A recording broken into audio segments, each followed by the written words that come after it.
Assalamualaikum warahmatullahi wabarakatuh. Waalaikumsalam warahmatullahi wabarakatuh. Selamat siang. Siang. Bagaimana kabarnya hari ini? Alhamdulillah baik. Sehat? Sehat. Bahagia? Bahagia. Semangat? Semangat. Coba kita nyanyi semansa raya dulu. Semansa raya.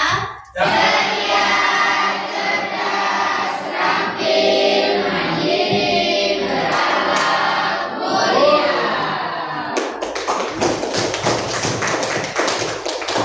Ada yang tidak hadir? Najwa dengan Dodo. Apa ya semuanya ya? Oh, Najwa izin. Baiklah, pada pertemuan kita pada hari ini di kelas 11 bertemu lagi dengan Ibu dalam mata pelajaran pendidikan Pancasila dan keluarga negara. Dari minggu lalu kita sudah membahas bab mengenai harmonisasi dalam keberagaman. Kita akan sedikit membahas materi minggu lalu dulu. Harmonisasi dalam keberagaman.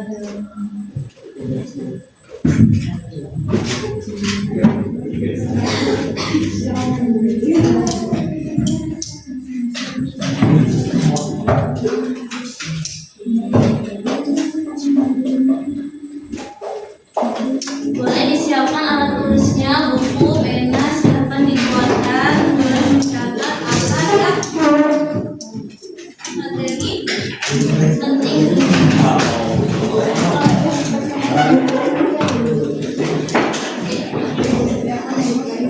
Harmonisasi. Ada yang tahu maksud dari harmonisasi dalam konteks keberagaman? Harmonisasi. Keseimbangan bisa. Keselarasan. Kesatuan. Keselamatan.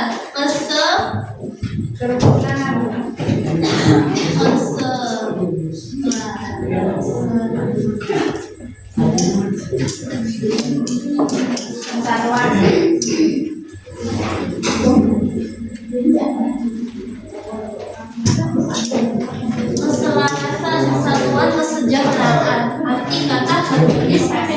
Kemudian keberagaman. Apa yang dimaksud dengan keberagaman dalam konteks pelajaran pendidikan Pancasila dan kewarganegaraan? Apa saja keberagaman yang ada di Indonesia? Banyak. Bentuk keberagaman di Indonesia ada banyak. Ada banyak. Apa saja contohnya keberagaman atau perbedaan yang ada di Indonesia? Ya, Indonesia kaya apa? Banyaknya keberagaman. Keberagaman di sini bahasa, ada budaya, istiadat, ada budaya.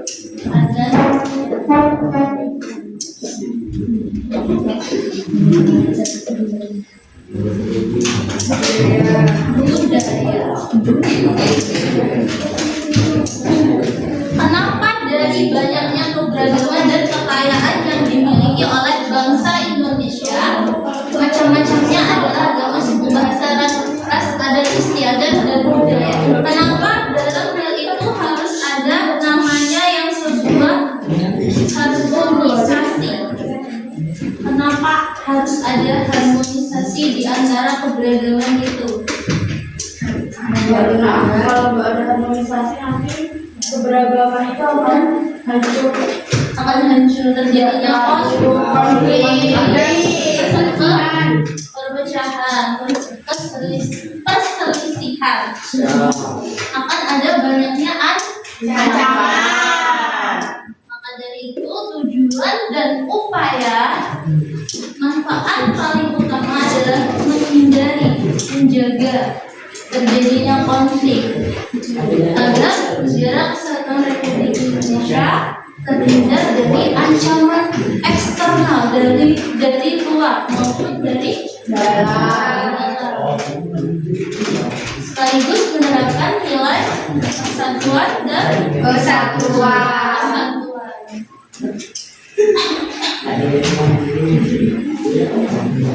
Lalu ada upaya atau contoh usaha.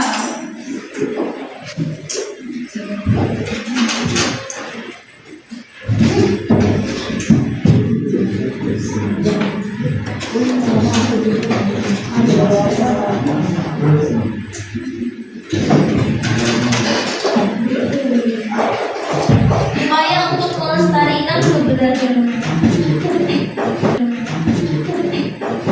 Di kelas kalian terdiri dari keberagaman apa saja? Kalian ini terdiri dari latar belakang yang berbeda. Benar? Ada berapa suku di sini? Ada suku Jawa? Ada. Kemudian Sunda? Ada. Upaya untuk melestarikan keberagaman yang pertama adalah kesadaran.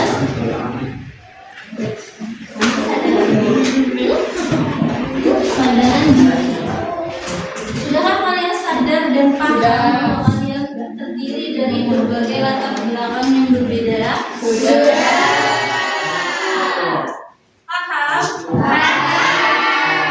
Yang belum tadi? Kenapa belum? Kamu nggak paham ada berbagai macam banyak latar belakang. Kamu kan berbeda antara kamu dengan teman sebangku itu berbeda, betul?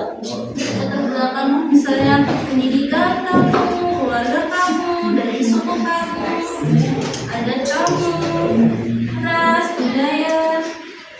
Sendiri adanya kemauan untuk ikut serta dalam menjaga dan melestarikan keberagaman. Paham akan adanya konsekuensi apabila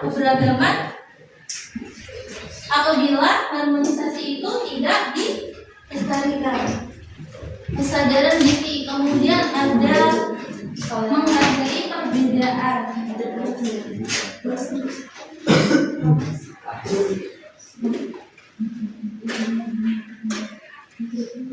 Atau toleransi.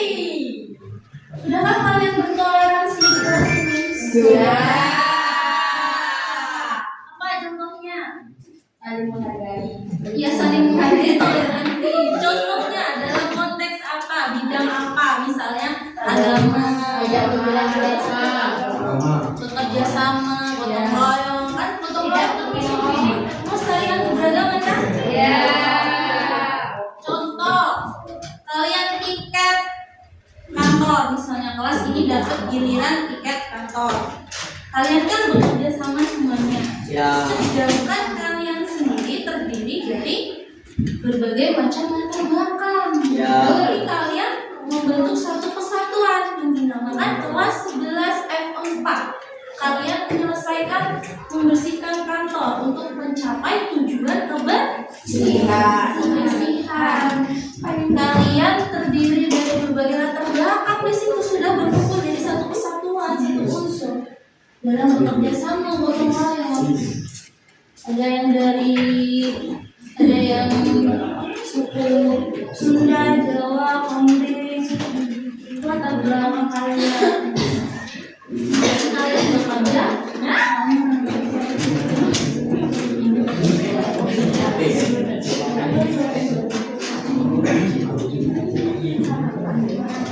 yang ketiga ada keteladanan. Bagaimana contoh keteladanan dalam menghargai perbedaan atau keberagaman itu sendiri? Bagaimana keteladanan itu diterapkan?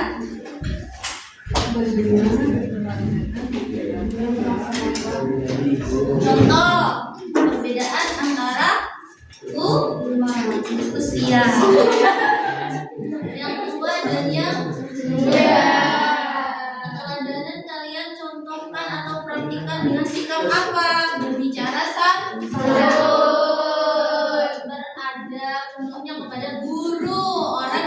itu perilaku siswa terhadap guru, berperilaku beradab, berbahasa santun. Itu adalah salah satu bentuk upaya negara.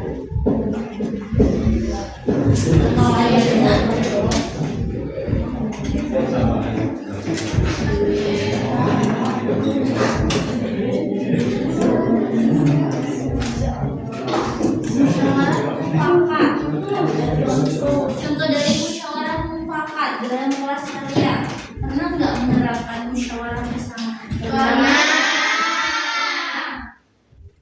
Apa contohnya? Betul, memilih ketua kelas. Kemudian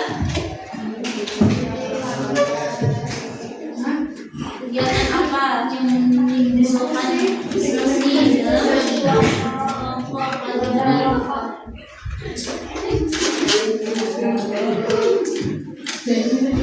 Kemudian selain adanya upaya, ada juga faktor.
Upaya adalah usaha. Maka dari itu secara langsung terdapat juga faktor serta menghambat perbaikan harmonisasi.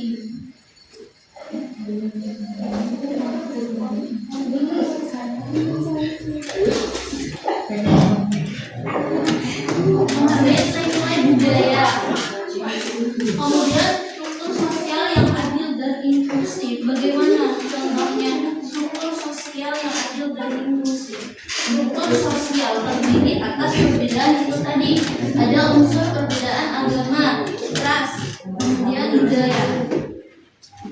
Namun dalam perbedaan tersebut harus terbentuklah struktur sosial yang adil dan inklusif. Dalam artian setiap warga negara atau masyarakat dalam keadaan sekitar kita harus mempunyai kesempatan yang adil, yang merata atas hak untuk bekerja dan mendapatkan pendidikan yang cukup layak. Seperti itu. Kemudian pembangunan infrastruktur yang merata. Apa sih infrastruktur itu? Ada yang tahu infrastruktur bagaimana? Infrastruktur.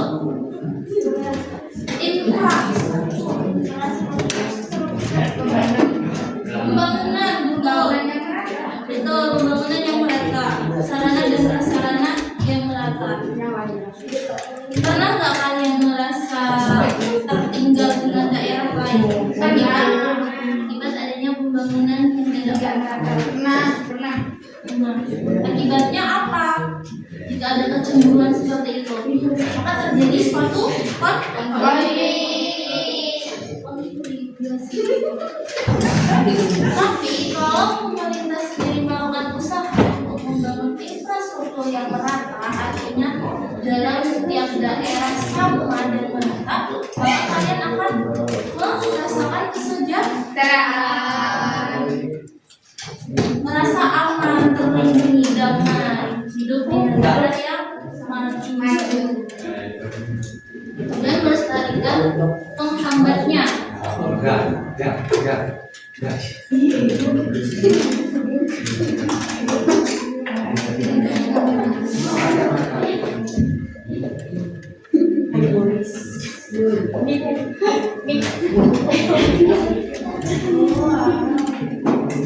Kemudian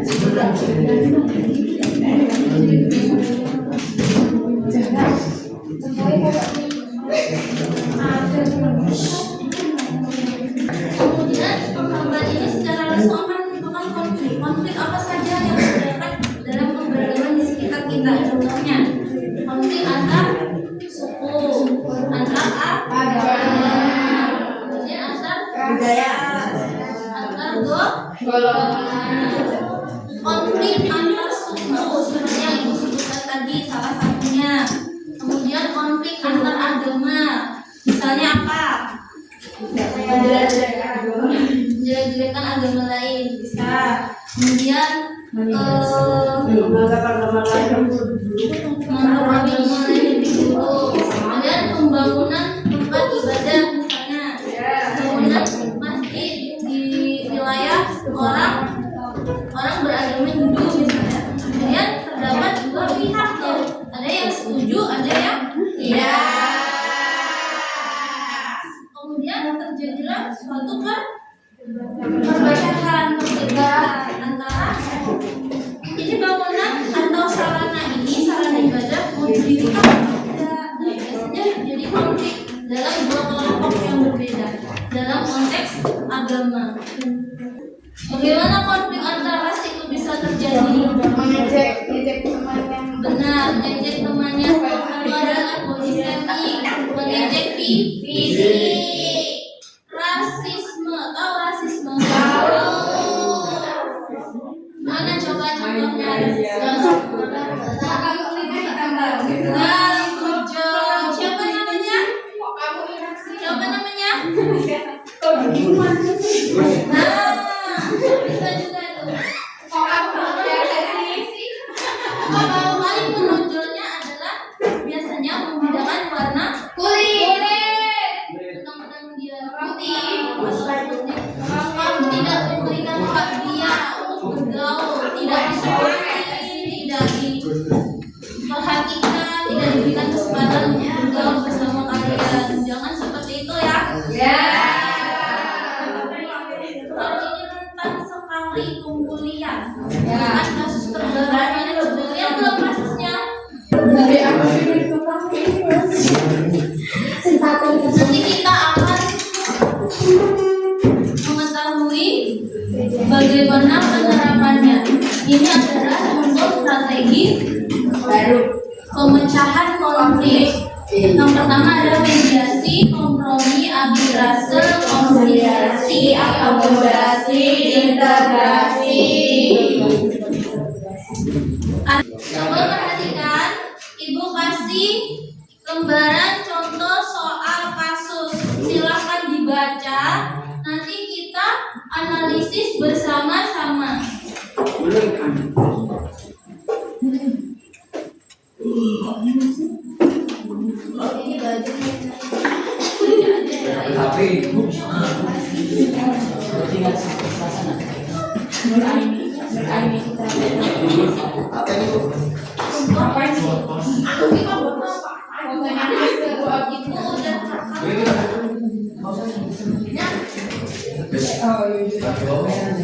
Coba baca dulu. Terus baca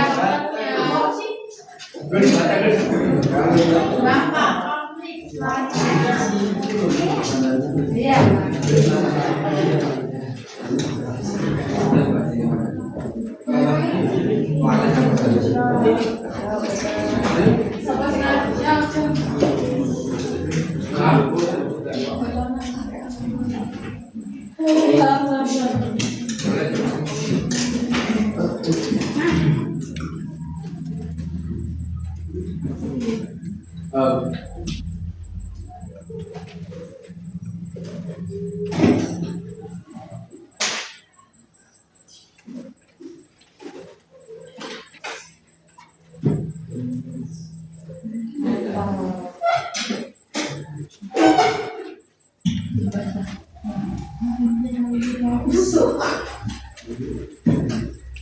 Baca ya, nanti ibu tunjuk kayak ibu tanya-tanya dulu. Siapa yang mau jawab dulu ini? Coba kita analisis kasus yang sudah ibu berikan. Coba kita analisis analisis bersama-sama kasus yang sudah Ibu berikan. Itu adalah contoh kasus dari jenis apa? Kasus antar kelompok dengan kelompok, atau kasus antar suku, kasus antar ras, agama, atau individu dengan kelompok, atau kasus individu dengan individu. Ada yang bisa menjawab? Kalian sudah baca kan? Ya. Silahkan berdiri, angkat tangan, sebutkan nama. Perkenalkan, nama saya Tia Agus Triati. Konflik yang akan kita analisis ini adalah konflik kelompok yang antara kelompok 1 dan kelompok 2 yang tidak menyetujui pembangunan infrastruktur di salah satu desa. Ya, beri tepuk tangan dulu buat.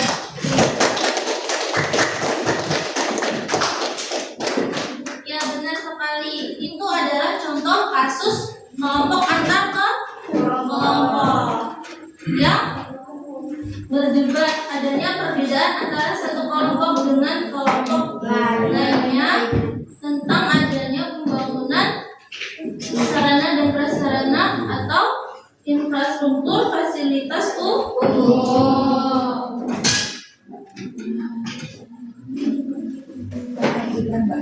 Kira-kira setelah kalian baca, bagaimana upaya yang bisa dilakukan? Ibu sudah coba sebutkan strategi pemecahan konflik. Ada 6 macam. Dalam kasus yang Ibu berikan, upaya apa yang menurut kalian bisa dan pas diterapkan dalam kasus antar kelompok ini? Yang bisa angkat tangan, sebutkan nama, dan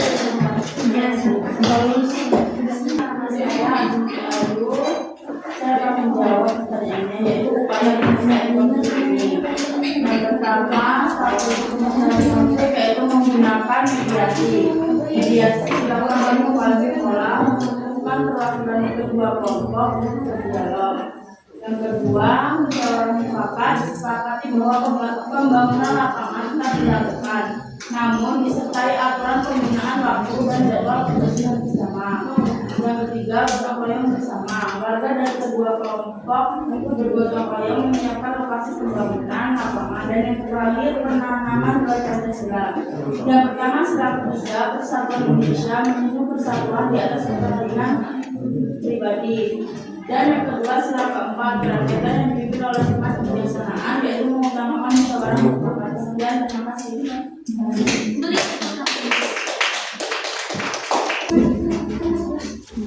Jadi upaya dalam kasus tersebut pada intinya adalah mediasi. Artinya pihak ketiga memutuskan kesepakatan tanpa adanya suatu ikatan atau sebuah paksaan. Siapa pihak ketiga di situ? Adalah kepala desa. Kemudian adanya musyawarah mufakat. Kalian di selain strategi itu tadi bisa juga menerapkan nilai-nilai dasar atau nilai-nilai Pancasila. Di sini terkandung nilai sila ketiga dan juga keempat. Atas adanya persatuan dan kesatuan kembali menyelesaikan masalah dalam lingkup mediasi. Kemudian ada musyawarah mufakat. Dalam artian semua konflik pasti ada penyelesaiannya. Ada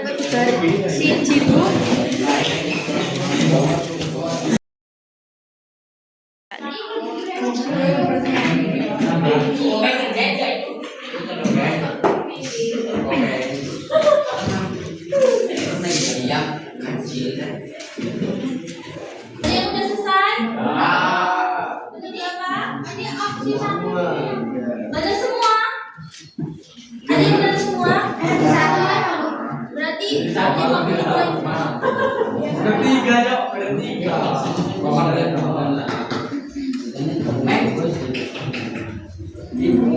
Udah kejar Tapi nggak mesti sama.